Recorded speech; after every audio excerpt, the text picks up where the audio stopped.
Okay, Brian Neal, we ready for this? We're ready. Let's do this! Yeah. Larry Hohm.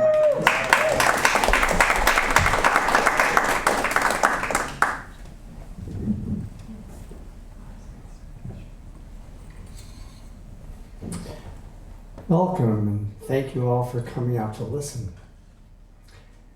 Some of you know me, and you know that I love to tell dark stories. And I will tell some dark stories tonight. But I'm also going to try to shake it up a bit. I'm going to try a new approach. I'm going to include a fair amount of humor this evening, more humor than you might expect during an evening of haunting tales. Let's just say I've tried to create a balanced program. I hope that decision doesn't come back to haunt me.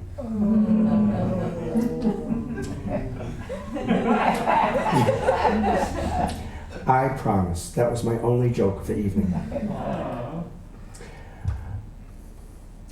Some of you heard me tell stories in this very room almost a year ago. Thank you for coming back. I'm not going to repeat any of the stories that I told on that occasion, with one exception. I'll start with a rather short story, just to get us warmed up. A story by Shirley Jackson. It's a 2-minute story, The Real Me. I like to start with this story because I feel that it sets the right mood for the evening. Shirley Jackson was an American author who flourished in the 1940s, 50s, and 60s. She was best known for her horror and mystery.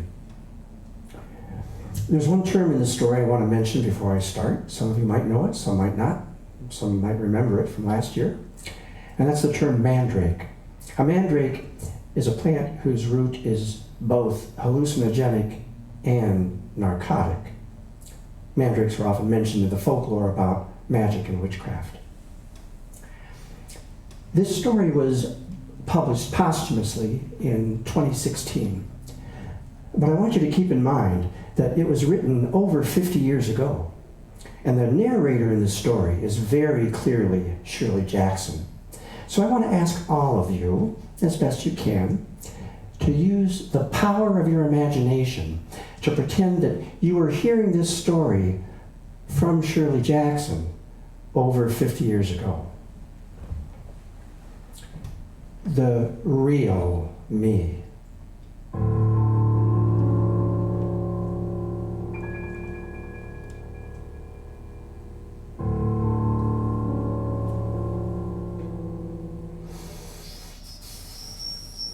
I am tired of writing dainty little biographical things that pretend that I am a trim little housewife in a house dress, stirring up appetizing messes over the wood stove. I live in a dank old place with a ghost that stomps around in the attic room we've never gone into. I think it's walled up. The first thing I did when we moved in was to make charms in black crayon on all the door sills and window ledges. I did this to keep out demons and was largely successful. There are mushrooms growing in the cellar, and we have a number of marble mantles that have an unexplained habit of falling down onto the heads of the neighbors' children. At the full moon, I can be seen out in the backyard digging for mandrakes. We have a little patch of them, along with our rhubarb and blackberries. I usually do not care for those herbal or batwing recipes because you can never be sure how they will turn out. I rely almost entirely on image and number magic. My most interesting experience was with a young woman who offended me. She subsequently fell down an elevator shaft and broke every bone in her body except one. And I didn't know that one was there.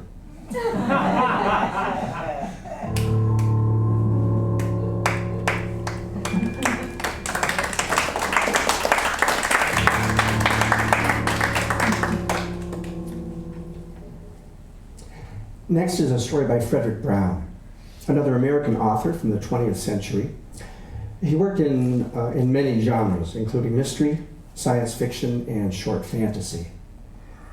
He's not well known, and many of his works are now out of print, but I like him, and I've told a number of his stories. Nightmare in Green, published in 1961.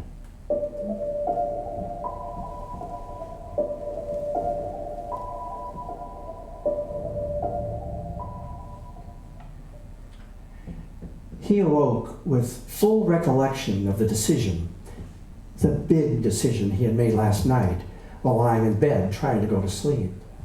The decision he must hold to without weakening if ever again he was to think of himself as a whole man. He must be firm in demanding that his wife give him a divorce. Otherwise, all was lost, and he would never again find the courage.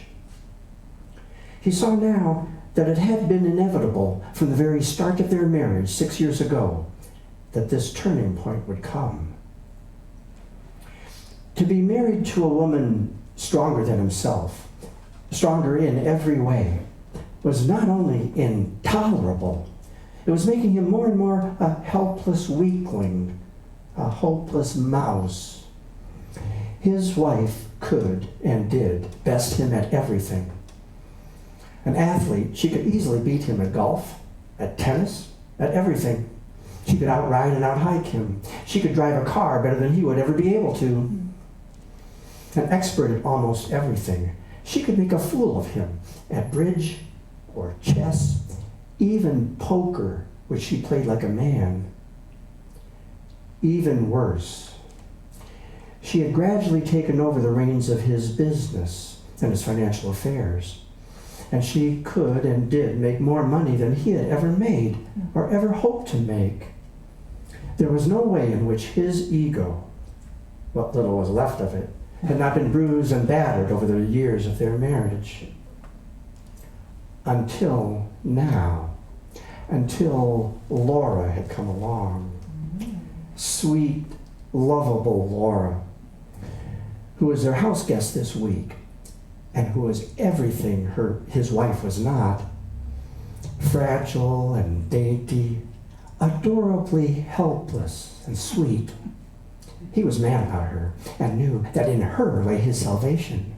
Married to Laura, he could be a man again and would be. And he felt sure she would marry him. She had to. She was his only hope. This time, he had to win, no matter what his wife said or did. He showered and dressed quickly, dreading the coming scene with his wife, but eager to get it over with while his courage lasted. He went downstairs and found his wife alone at the breakfast table. She looked up as he came in. "Good morning, dear," she said. "Laura has finished breakfast and went for a walk. I asked her to so that I could speak to you privately." Good, he thought. His wife had seen what was happening to him and was making things easier by bringing up the subject herself. "You see, William," she continued, "I want a divorce. I know this will come as a shock to you, but Laura and I are in love with each other and are going away together."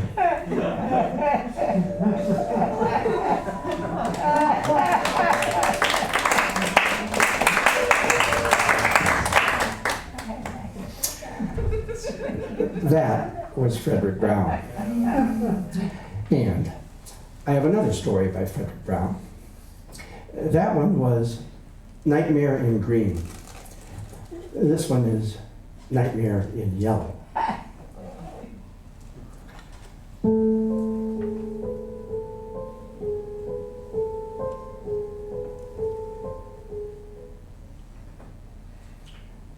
He awoke when the alarm clock rang. He shut it off and laid in bed for a while, going over his plans one more time. His plans for embezzlement that day and murder that evening. Every detail had been worked out.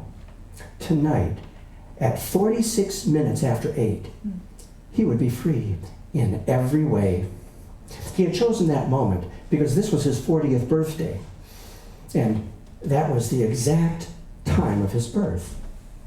His mother had a bit of an obsession with astrology and had impressed upon him the importance of the exact moment of his birth. He was not superstitious himself, but he found it amusing to start his new life at 40, right down to the minute. In any case, he was running out of time. As a lawyer who specialized in handling estates, a lot of money flowed through his hands, and some of it had flowed into them. A year ago, he had borrowed $5,000 to put into something that looked like a surefire way to double or triple the money, but he had lost it instead. Then he had borrowed more money to try and recoup the first loss. Now he was behind to the tune of $30,000. The shortage could be hidden for no longer than another month or so, and there was not a hope that he could replace the missing money in that time. And they would never catch him. He had planned every detail of his trip, his destination, and his new identity. It was foolproof. He had been working on it for months. The decision to kill his wife had been an afterthought. The motive was simple enough. He hated her. And he had decided that he would never go to jail. He would kill himself if he was ever apprehended.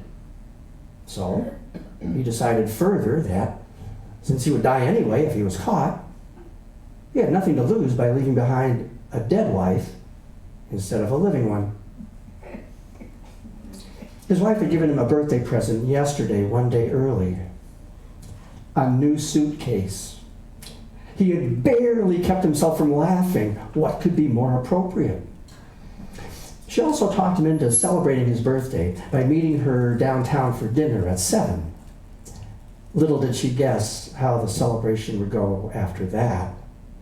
He planned to have her home by 8:46. Then he would make himself a widower at that exact moment. There was also a practical advantage in leaving her dead. If he left her alive but sleeping, then when she woke up in the morning and found him gone, she would have guessed what had happened and would have called the police. If he left her dead, her body wouldn't be found that soon, possibly not for 2 or 3 days, and he would have a better start. Things went smoothly at his office. By the time he went to meet his wife at the restaurant, everything was ready. But she dawdled over drinks and dinner, and he began to worry whether he could get her home by 8:46. It was ridiculous, he knew, but it had become important to him that his moment of freedom should come at exactly that moment, not a minute earlier or a minute later. They got home barely in time. He would have missed it by half a minute if he had waited until they were both inside the house. But the darkness of their porch was perfectly safe as inside. As she stood at the front door, waiting for him to open it, he swung the clawed hammer viciously, exactly once. He caught her before she fell and managed to hold her upright with one arm. Then he got the door open, got them inside, got the door closed again. Then he flicked the switch, and light filled the room. Before they could see that his wife was dead, all of the assembled birthday party guests shouted, "Surprise!" Oh my God.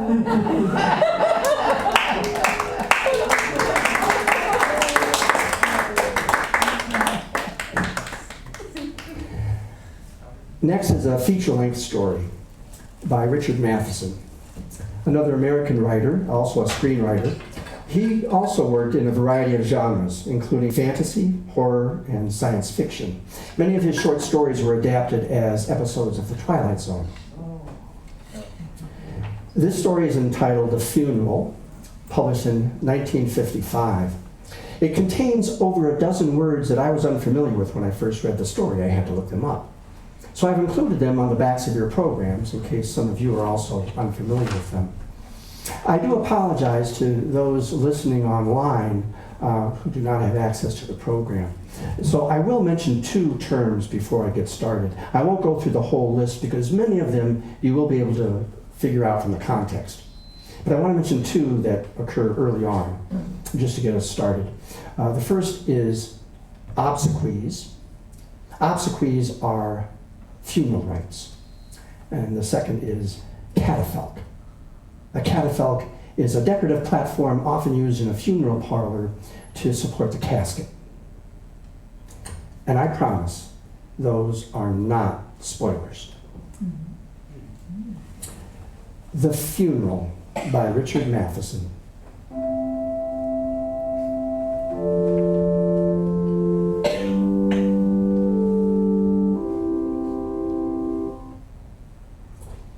Martin Silkline was in his office musing over floral arrangements for upcoming obsequies.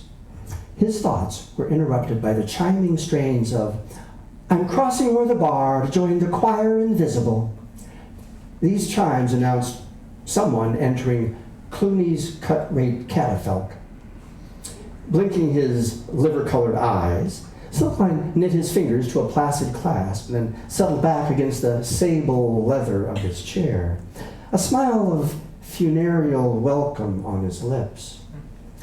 Out in the stillness of the hallway, footsteps approached him on the muffling carpet, moving at a leisured pace. Just before the tall man entered, the desk clock buzzed acknowledgement to 7:30.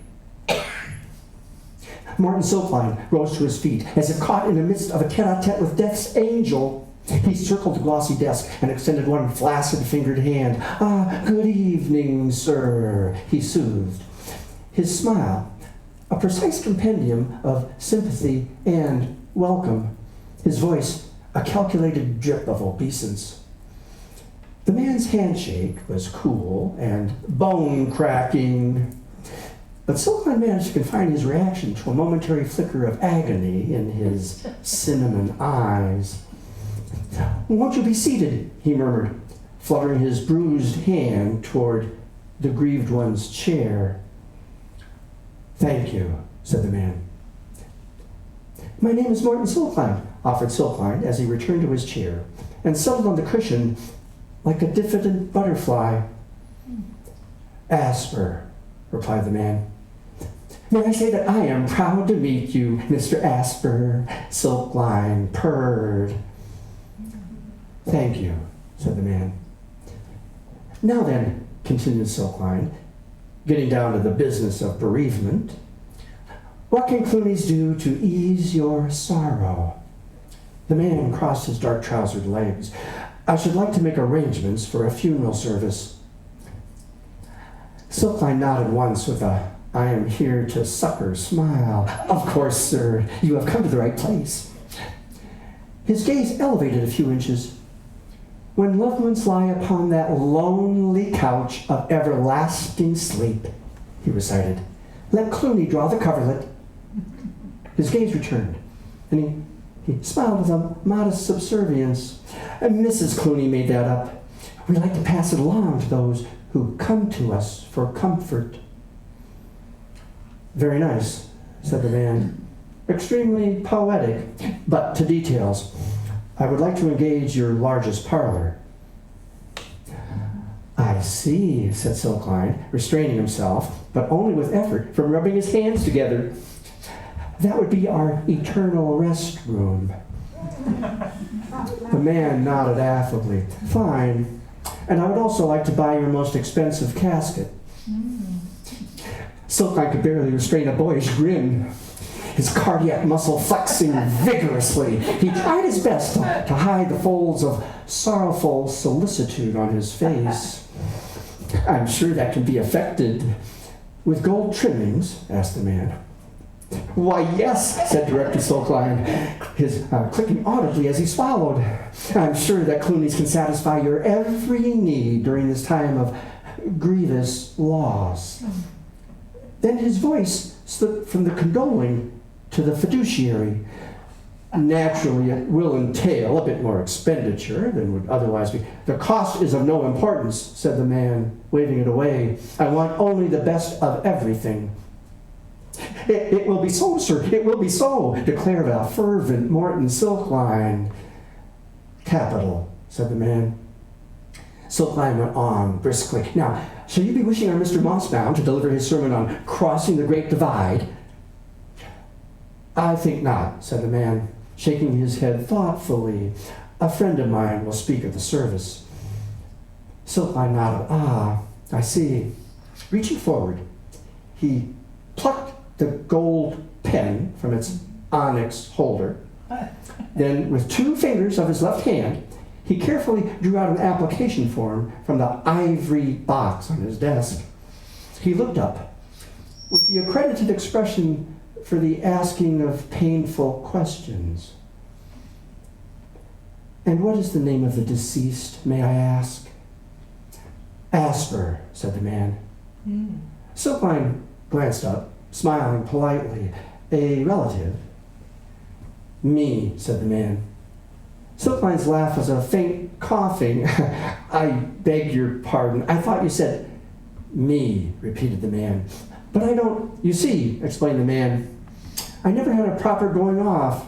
It was catch as catch can, you might say. All improvised. Nothing, how shall I put it, tasty. I always regretted that. I always intended to make up for it. Morton Silkline returned the pen to its holder with a decisive jabbing of his hand. He rose to his feet, pulsing with a harsh distemper. Indeed, sir, indeed. The man looked surprised at the vexation of Morton Silkline, and he started to speak. But Silkline interrupted. I am as fully prepared as the next fellow for trifling banter. But not during business hours. I think you fail to realize, sir, just where you are. This is Clooney's, a much respected ossuary, not a place for trivial joking or... Silkline stopped in mid-sentence, shrank back, and stared with open mouth at the tall man who was suddenly on his feet. His eyes glittering with a light most unseemly. This is not a joke, he said balefully. I came here with the most serious purpose in mind. His eyes were glowing now like cherry bright coals, and I expect this purpose to be gratified. Do you understand? Silkline tried to speak. The tall man continued. On Tuesday next at 8:30 p.m., my friends and I will arrive here for the service. You will have everything prepared by then. Full payments will be made directly following the ceremony. Are there any questions? Again, Silkline started. Again, the tall man continued. I need hardly remind you that this matter is of the utmost importance to me. Picking up his Hamburg, he paused potently. His voice sank to a forbidding basso profundo. I expect all to go well. Crossing the office in 2 regal strides, he paused for a moment at the door. Oh, one more item. That mirror in the foyer, remove it. And I might add any others that my friends and I might chance upon during our stay in your parlors. He raised one gray-gloved hand. And now, good night. When Silkline reached the hallway, his customer was just flapping out of a small window. Quite suddenly, Morton Silkline found the floor.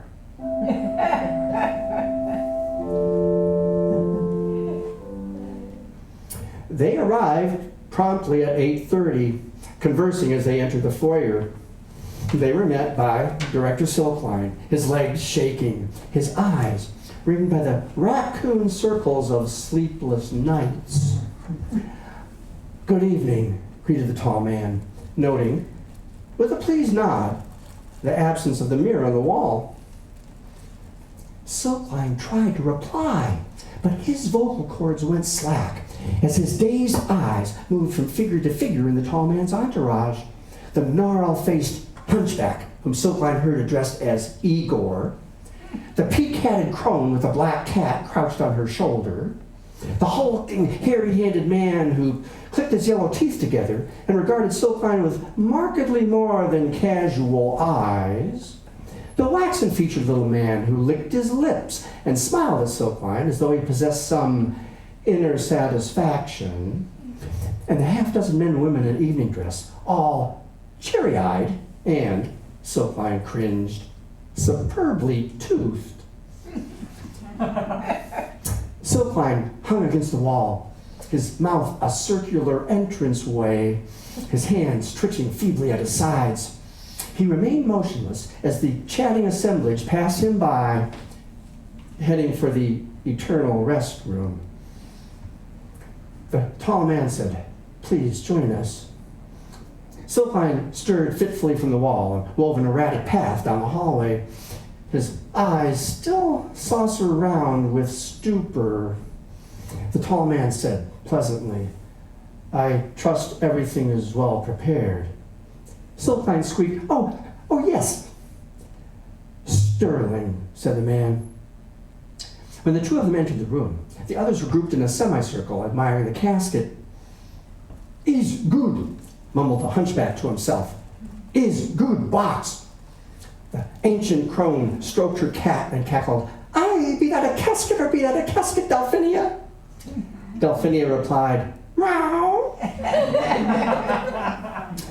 The others nodded with felicitous smiles and murmured, "Ah, ah." Then one of the women in evening dress said, "Let Ludwig see."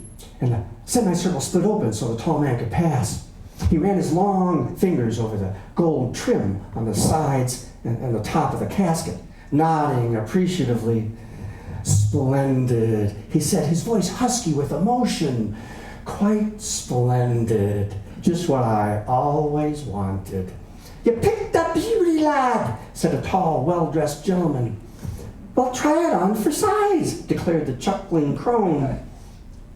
With a boyish smile, Ludwig climbed into the casket and wriggled into place. "A perfect fit," he said with contentment. "Master, look good," mumbled Igor. "Look good in box." Then the hairy-headed man demanded they begin, because he had an appointment at 9:15. So they all hurried to their chairs. "Come, duck," said the crone, waving a scrawny hand at the ossified Silkline. "Sit by my side. I likes the pretty boys, I do, eh, Delphinia?" Delphinia said, "Meow." "Please, Jenny," pleaded Ludwig, opening his eyes for a moment. "I'm serious. You know what this means to me."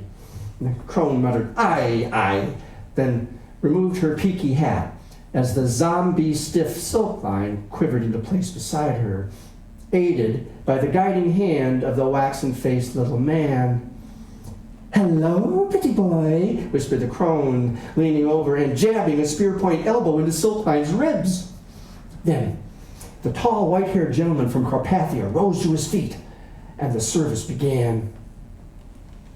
"Good friends, we have gathered ourselves within these walls to pay homage to our comrade, Ludwig Asper, whom the pious and unyielding fates have chosen to pluck from existence and place within that bleak sarcophagus of all eternity." "C'est J," someone murmured. "Charme de cygne," said another. Igor wept. The waxen-featured little man sitting on the other side of Morton Silkline leaned over to murmur, "Tasty." But Silkline wasn't sure it was in reference to the funeral address. The gentleman from Carpathia continued, "And thus we collect our bitter selves about this, our comrade's beer, about this litter of sorrow, this Karn, this Cromlech, this unhappy tumulus." "Clearer, clearer," demanded Jenny, stamping one petulant shoe. "Meow," said Delphinia. The crone winked one blood-laced eye at Silkline, who shrank away, only to brush against the little man, who gazed at him with beery eyes and murmured once again, "Tasty." The gentleman from Carpathia continued. After pausing long enough to gaze down his royal nose at the crone, "This mastaba, this sorrowing taupe, this got, this dread dakuma. What did he say? Asked Igor. The crone declared, this ain't no declamation, tourney. Keep it crisp, I say. Ludwig raised his head again, a look of pained embarrassment on his face. Jenny, please. The crone snapped. Ah, toad's teeth. The Count went on testily. Rest in peace, dear brother. The memory of you shall not perish with your untimely sepulture. You are, dear friend, not so much out of the game as playing on another field, at which the hairy-headed man rose and hulked from the room with the guttural announcement, must go. Silkline felt an icy chill as he heard the sudden padding of clawed feet in the hallway and a howling which echoed back along the walls. The little man whispered with a bright-eyed smile, Owlgate says he has a dinner appointment. Silkline was shuddering. The Count stood tall and silent, his red eyes shut, his mouth tight-lipped with aristocratic pique. Count, pleaded Ludwig, please. Am I to endure these vulgar calumnies? Asked the Count. Well, la-dee-da, crooned Jenny to her cat. Silence, woman, roared the Count, his head disappearing momentarily in a white vapor, then reappearing as he gained control. Ludwig sat up, his face a twist of aggravation. Jenny, I think you'd better leave. You think to throw out old Jenny? Challenged the crone. Well, you gotta think that's coming then. She slapped on her pointed hat, and then, as a shriveling Silkline watched, lightning sprouted from her fingertips. Delphinia bristled ebony hairs. The Count stepped forward, hand outstretched to clamp onto the crone's shoulder. Then he stiffened in mid-stride as he found himself ringed by sizzling fire. Ha! crowed Jenny as a horrified Silkline gagged. My rug! Jenny! Cried Ludwig, clambering out of the casket. The crone gestured, and all of the flowers in the room began exploding like popcorn. No, moaned Silkline as the curtains flared and split. Chairs were overthrown. The Count transformed into a hissing stream of white carbonate, which flew at Jenny. Jenny flung her arms and vanished in an orange froth, cat and all, as the air grew thick with winged flapping. Just before Morton Silkline toppled forward, the waxen-faced little man leaned over. Smiling toothfully, he squeezed the director's arm and murmured, tasty. Then Silkline was at one with the rug.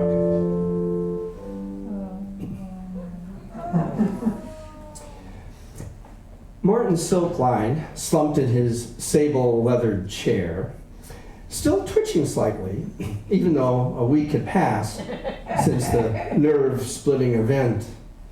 On his desk lay the note that Ludwig Asper had left pinned to his chest while he was unconscious.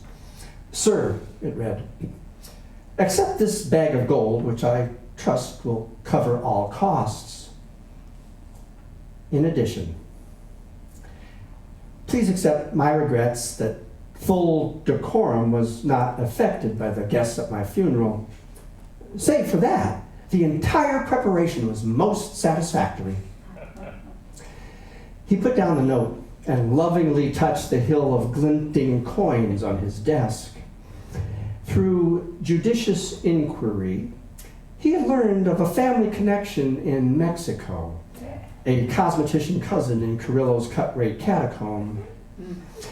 He had learned that his cousin could safely dispose of the gold at mutual profit. All things considered, the affair was really not as bad as all. Morton Silkline looked up as something entered his office. He would have chosen to leap back screaming and vanish into the flowered pattern of the wallpaper, but he was too petrified. Once more gape-mouthed, he stared at the huge, tentacled, ochre-dripping shapelessness that weaved and swayed before him. It spoke politely. A friend recommended you to me. Silkline sat bug-eyed for a long moment. Then, his twitching hand accidentally touched the mountain of gold on his desk, and he found strength. Breathing through his mouth, he said, "You have come to the right place, sir." He swallowed mightily and braced himself. Then he reached for his gold pen, blowing away the yellow-green smoke, which was beginning to obscure the office. "And what is the name of the deceased, may I ask?"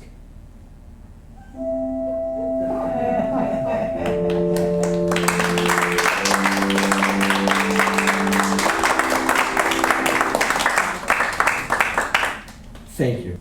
That was Richard Matheson. We'll have a 10-minute intermission.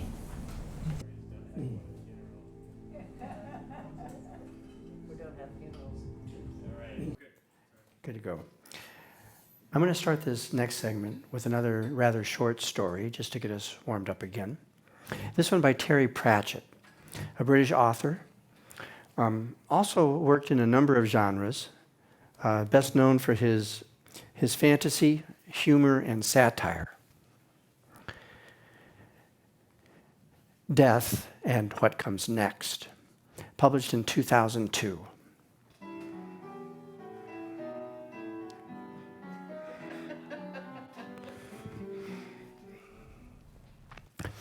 When Death met the philosopher said, "At this point, you realize, I am both dead and not dead." There was a sigh from Death. "Oh dear, one of those. This is going to be about quantum again." He hated dealing with philosophers. They always tried to wriggle out of it. Death sat motionless, watching the sand of the philosopher's life drain through the hourglass. "You see," explained the philosopher, "everything is made of tiny particles, which have the strange property of being in more than one place at one time. But things made of tiny particles tend to stay in one place at one time, which doesn't seem right according to quantum theory. May I continue?" "Yes," said Death, "but not indefinitely. Everything is transient." He did not take his gaze away from the tumbling sand. The philosopher continued, "Well then, if we agreed that there are an infinite number of universes, then the problem is solved. If there are an unlimited number of universes, then this bed can be in millions of them all at the same time." "Does it move?" asked Death. "What?" Death nodded at the bed. "Can you feel it moving?" "No," said the philosopher, "because there are a million versions of me too. And here's the good bit. In some of them, I'm not about to pass away. Anything is possible."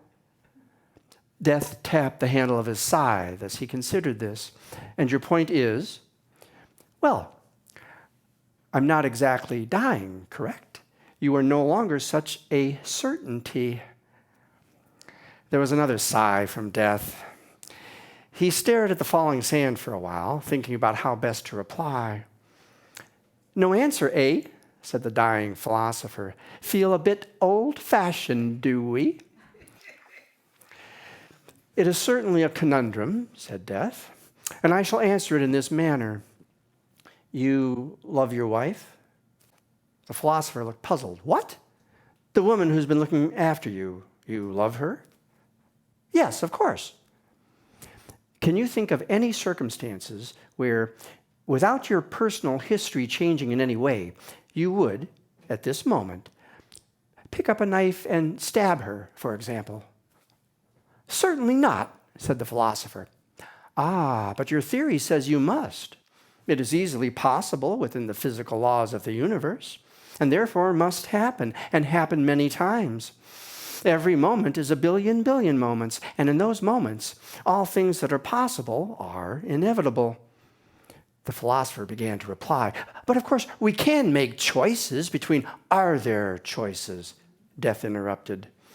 "Everything that can happen must happen. Your theory says that for every universe that's made to accommodate your no, there must be one to accommodate your yes. But you say you would never commit murder. The fabric of the cosmos trembles before your certainty. Your morality becomes a force as strong as gravity." "Was that sarcasm?" asked the philosopher. "Actually, no," said Death. "I am impressed and intrigued. The concept you have put before me proves the existence of two hitherto mythical places. Somewhere there is a world where everyone made the right choice, the moral choice, the choice that maximized the happiness of all creatures. Of course, that means that somewhere else is the smoking remnant of the world where they did not." "Oh, come on," bellowed the philosopher. "I know what you're implying. I've never believed in any of that heaven and hell nonsense." The room was growing darker. The blue gleam along the edge of the reaper's scythe was becoming more visible. "Astonishing," said Death. "Really astonishing." He leaned forward. "And are you familiar with the theory that the state of some tiny particles remains indeterminate until the moment they are observed? A cat in a box is often mentioned." "Oh, yes," said the philosopher. "Good," said Death. He rose to his feet and smiled as the final glimmers of light faded and the last few grains of sand slipped away. "I see you."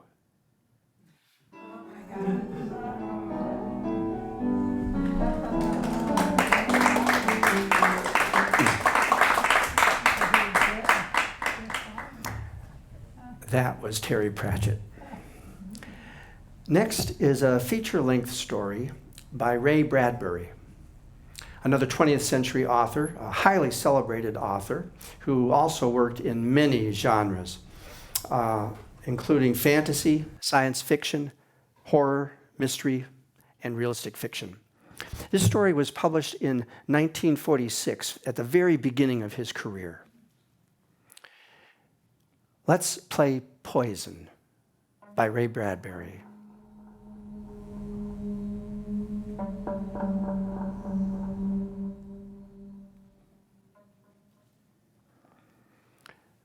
There were 16 boys and girls in the schoolroom, rushing and crowding around Michael. "We hate you!" they cried. Michael screamed. Recess was over, and their teacher, Mr. Howard, was still absent from the room. "We hate you!" they cried. And the 16 boys and girls, bumping and clustering and breathing, raised a window. It was 3 flights down to the sidewalk. Michael flailed. They took hold of Michael and pushed him out the window. Mr. Howard, their teacher, entered the room. "Wait a minute," he shouted. But he was too late. Michael fell 3 flights. Michael died. Nothing was done about it. The police shrugged eloquently. These children were all 8 or 9. They didn't understand what they were doing. So, Mr. Howard's breakdown occurred the next day. He refused ever again to teach. When his friends asked why, Mr. Howard gave no answer. He remained silent, and a terrible light filled his eyes. Mr. Howard left Matheson City. He moved to a small nearby town where he lived for 7 years on an income managed from writing stories and poetry. He never married. The few women he approached always wanted children. In the autumn of his 7th year of self-enforced retirement, a good friend of Mr. Howard's, a teacher, fell ill. For lack of a proper substitute, Mr. Howard was summoned and convinced that it was his duty to take over the class. He realized that the appointment could last no longer than a few weeks, and so reluctantly he agreed. On a Monday morning in September, Mr. Howard was slowly pacing the aisles of the schoolroom when he announced, "Sometimes I believe children are invaders from another dimension." He stopped, and his shiny dark eyes snapped from face to face of his small audience. He held one hand behind him, clenched.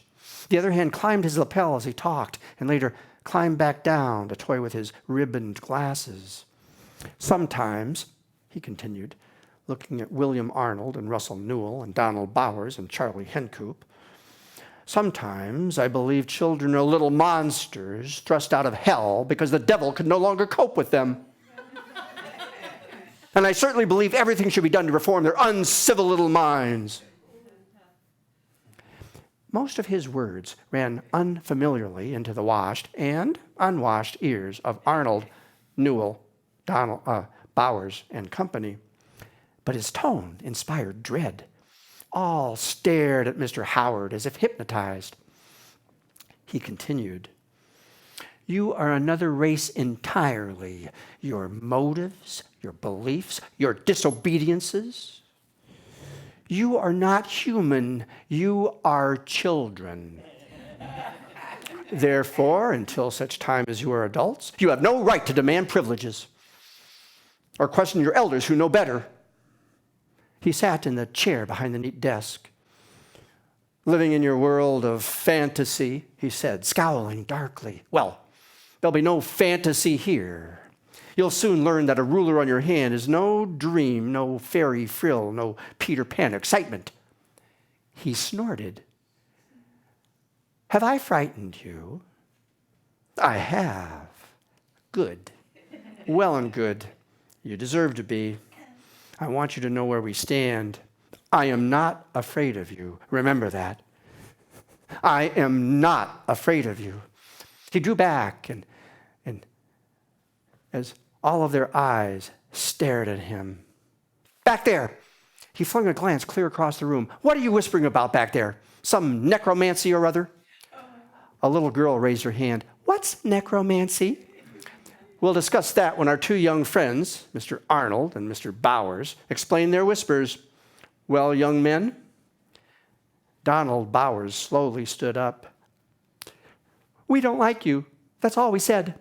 He quickly sat down again. Mr. Howard raised his brows. "I like frankness, truth. Thank you for your honesty. But simultaneously, I do not tolerate flippant rebellion. You'll stay an hour after school tonight and wash the boards."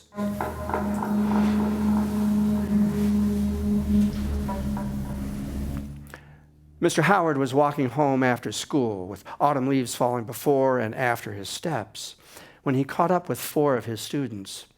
He rapped his cane sharply on the sidewalk. "What are you children doing?" The startled boys and girls jerked as if struck by his cane. William Arnold answered, "Playing poison." "Poison?" Their teacher's face twisted. He was carefully sarcastic. "And playing poison. And how does one play poison?" Reluctantly, William Arnold ran off. "Come back here," shouted Mr. Howard. "I'm only showing you," said the boy, hopping over one square of the sidewalk, "how we play poison. When we come to a dead man's grave, we jump over him." "One does one?" said Mr. Howard. Isabel Skelton explained, much too brightly. "If you step on a dead man's grave, then you're poisoned, and you fall down and die." Mr. Howard responded mockingly, "Dead men, graves, poisoned. Where do you get this dead man idea?" Clara Parris pointed to one square of the sidewalk. "See," she said, "on this square, the names of the 2 dead men." Mr. Howard squinted down and then retorted, "Ridiculous. Those are simply the names of the 2 contractors who mixed and laid the cement sidewalk." Isabel and Clara gasped, then turned accusing eyes to the boys. Almost together they cried, "You said they were gravestones." William Arnold looked at his feet. "Well, they are, sort of." He looked up. "It's late. I got to go home." Clara Parris looked at the two little names cut into the sidewalk. She read the names aloud. Mr. Kelly and Mr. Terrell. Then these aren't graves? Mr. Kelly and Mr. Terrell aren't buried here? See, Isabel, I told you so a dozen times. Isabel sulked. You did not. Mr. Howard tapped his cane in an impatient code. Deliberate lies. Falsification of the highest caliber. Good God. Mr. Arnold, Mr. Bowers, there'll be no more of this. Do you understand? Yes, sir, mumbled the boys. Speak up, snapped Mr. Howard. Yes, sir, they repeated. Mr. Howard swung off swiftly down the street, and William Arnold waited until he was out of sight before saying, I hope a bird drops something right smack on his nose. Isabel said, Come on, Clara, let's play poison. Clara pouted. It's been spoiled. I'm going home. And she ran off.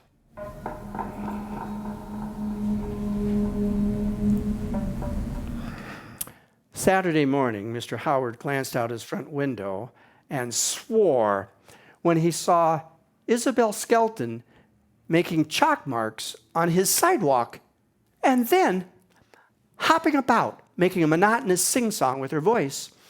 Mr. Howard shouted, Stop that! Rushing out, he almost flung her to the pavement in his emotion. He grabbed her and shook her violently and then let her go and stood over her in the chalk marks. With her hands over her eyes, Isabel sobbed, I was only playing hopscotch. I don't care, he declared. You can't play here. Bending, he erased the chalk marks with his handkerchief, muttering, Young witch. Pentagrams, rhymes, and incantations, and all looking perfectly innocent. You little fiend. He made as if to strike her, but stopped.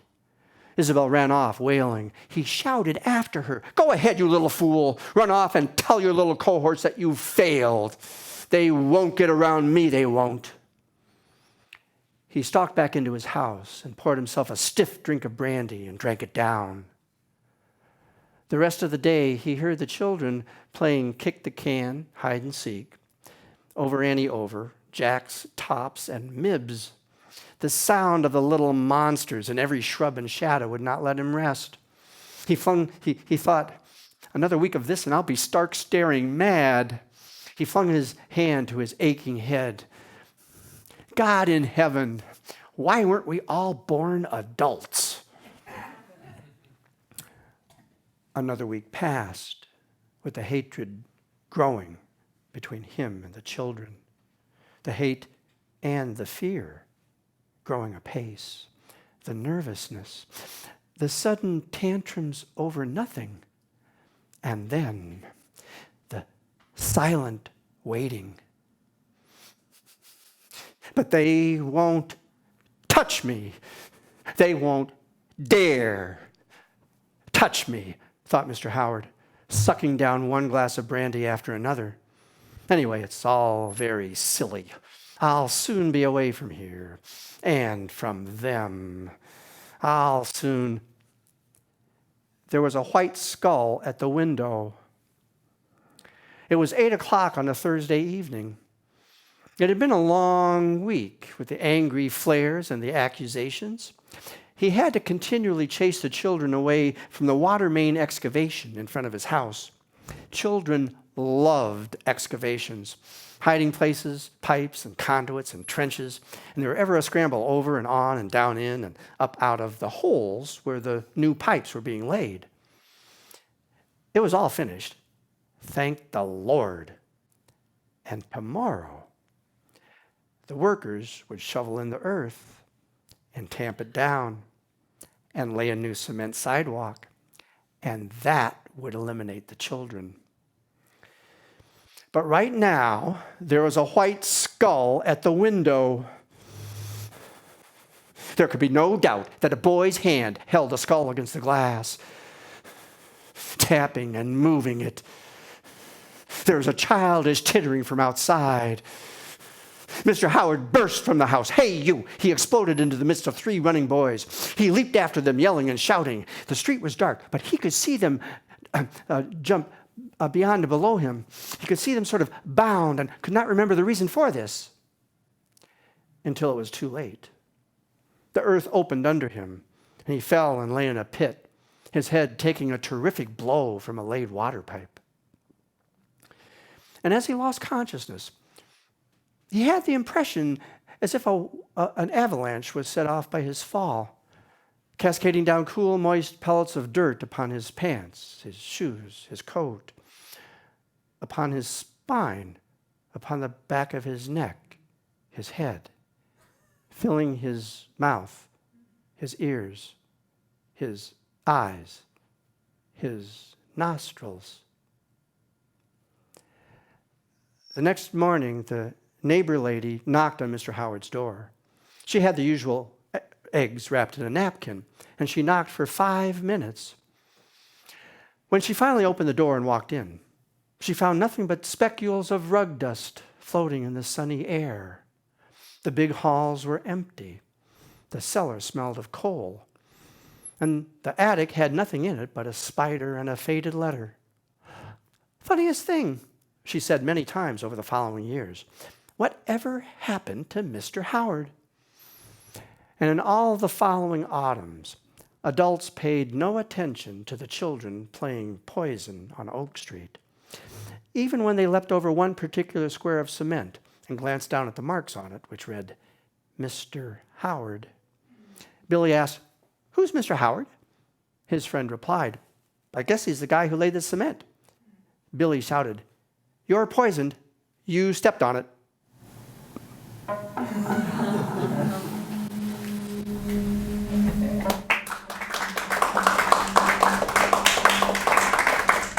Thank you. That brings me to our last story of the evening, which means that it is now time for the scariest story ever told. I'm serious. I am not kidding, and I am not exaggerating. I have no doubt that the story you are about to hear will be the scariest story ever told. I say that because that's the title of the story. The Scariest Story Ever Told, written by Colin Nissan, published in The New Yorker in 2015.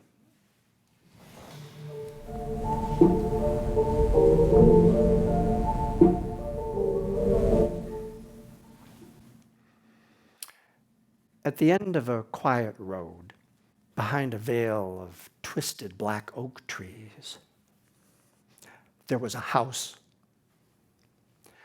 A woman lived there. On bitter cold nights like this one, she sat by the fire and read until she grew tired enough for sleep. But on this night, as her eyelids grew heavy, she was startled by a sound she was not accustomed to hearing these days. Who could be calling, she wondered, and this late? She rose from her chair and picked up the phone. "Hello. I'm going to kill you," said a man with a deep voice. "Who is this?" No answer. "Who is this?" she repeated, her hand trembling. There was a click and then silence. The woman quickly dialed the police and explained what had happened. The officer asked her to wait while he traced the call. After a few moments, he said, "The call is coming from inside your house." "That doesn't make any sense. How could someone be inside my house?" The officer answered, "He probably broke in." "Oh, yeah. I guess that makes sense." He continued, "That's not all.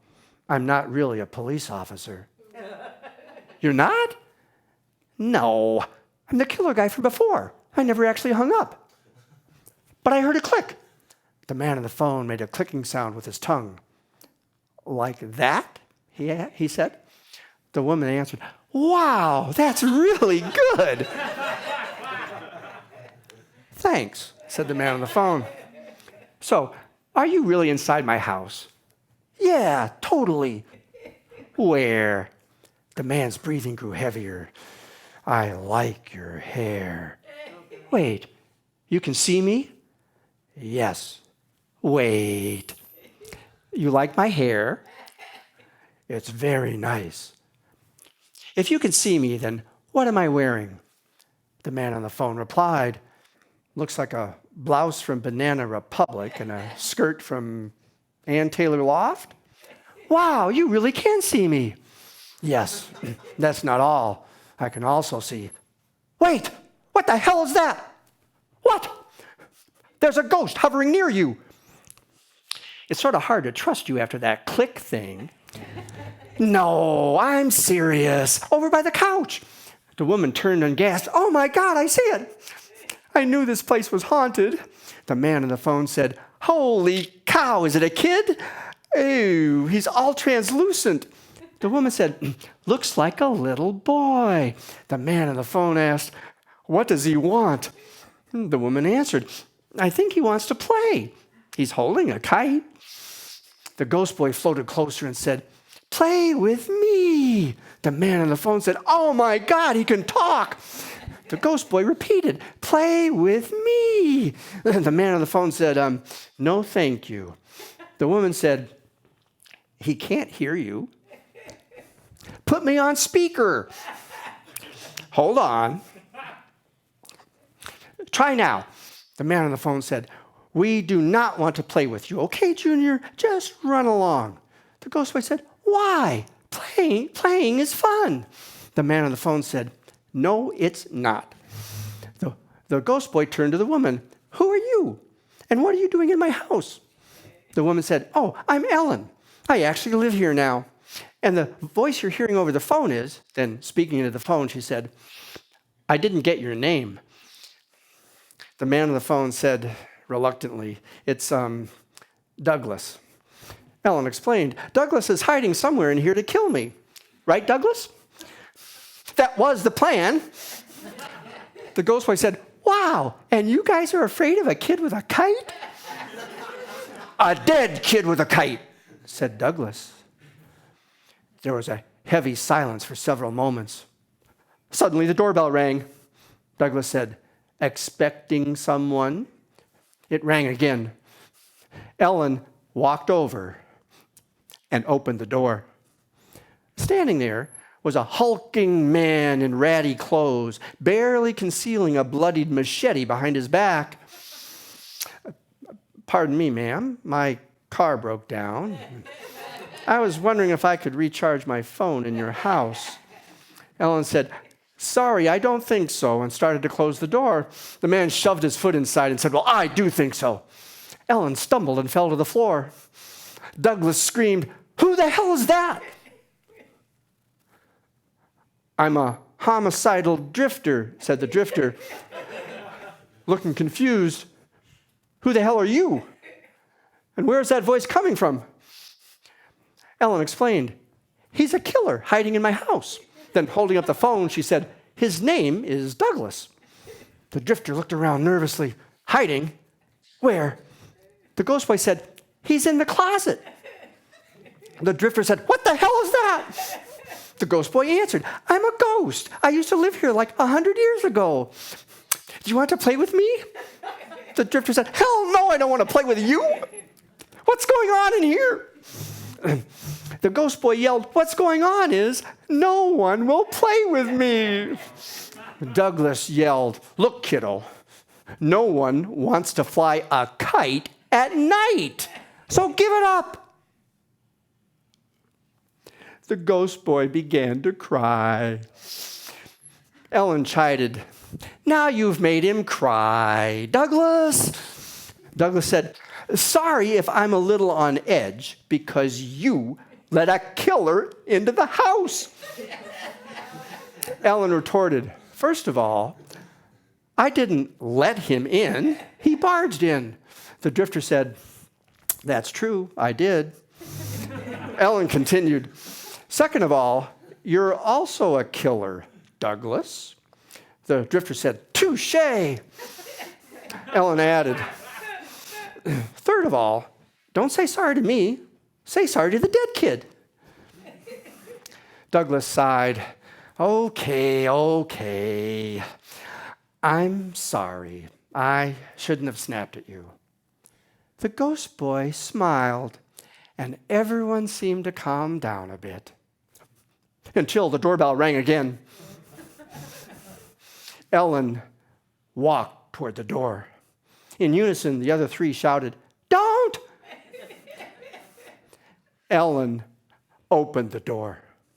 She peered outside, but there was no one there, just a large wooden box on the front step. Ellen said, "There's a box out here with no label or anything." The drifter said, "I've got a bad feeling about this box." Ellen carried it inside, set it down, and then turned to the drifter. "May I?" The drifter wiped his machete on his pants and handed it to Ellen. Ellen popped open the top of the box, reached in, and pulled out a tattered clown doll with a sinister grin. "What is it?" shouted Douglas over the phone. Ellen answered, "It's a tattered clown doll with a sinister grin." The ghost boy said, "I don't want to play with a clown doll," and he began to cry. The drifter said, "Why don't we just put this thing back in the box before it gives us all nightmares, okay?" Ellen said, "Look, there's a string," and she began to pull the string before anyone could object. The clown began to wheeze. Its eyes shifted from side to side, and an eerily cheerful tune emanated from its open mouth. "Welcome to my circus of fun. There's no place to hide, there's no place to run. You're all my guests inside the big top. I'm going to kill you all, basically." The clown let out a terrible cackle. Douglas said, "I'm really psyched that you pulled the string, Ellen. I mean, come on." The ghost boy sobbed, asked, "What did the clown mean?" The drifter said, "I think he was pretty clear.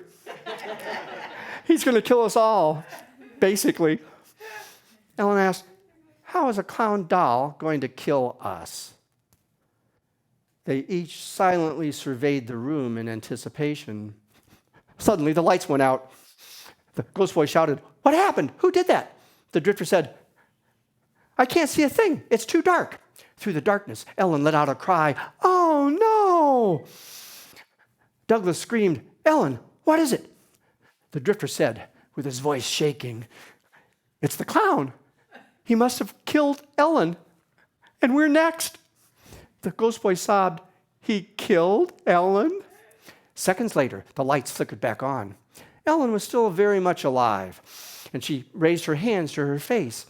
"My stupid contact lens slid out of place," she said, spreading her eyelids apart and poking at her pupil. "It's so annoying." The drifter squirmed. "Oh, please don't do that." Douglas asked with dread in his voice, "What's she doing?" The ghost boy was wincing as he answered, "She's touching her actual eyeball with her actual finger." Ellen maneuvered her finger deeper into her eye and explained, "It's a real slippery one. I can't get a grip on it." Douglas gagged. "Oh my God, that is so vile." The drifter raised his fist to his mouth with a grimace. As Ellen pressed her thumb against her wet, quivering eyeball for leverage, "Ugh, now I think it's folded up under my eyelid." Then stretching out her eyelid, she asked, "Can someone look and tell me if they can see it?" There was a click from the phone. Ellen asked, "Douglas, was that a real click?" The ghost boy faded into the wall, saying, "I'm out of here." "Ghost boy?" said Ellen. Then she heard the front door opening behind her. "Drifter, you too?" The drifter turned toward her with a dazed look. "I hate this place." Then he dropped the machete from his limp hand and walked into the darkness.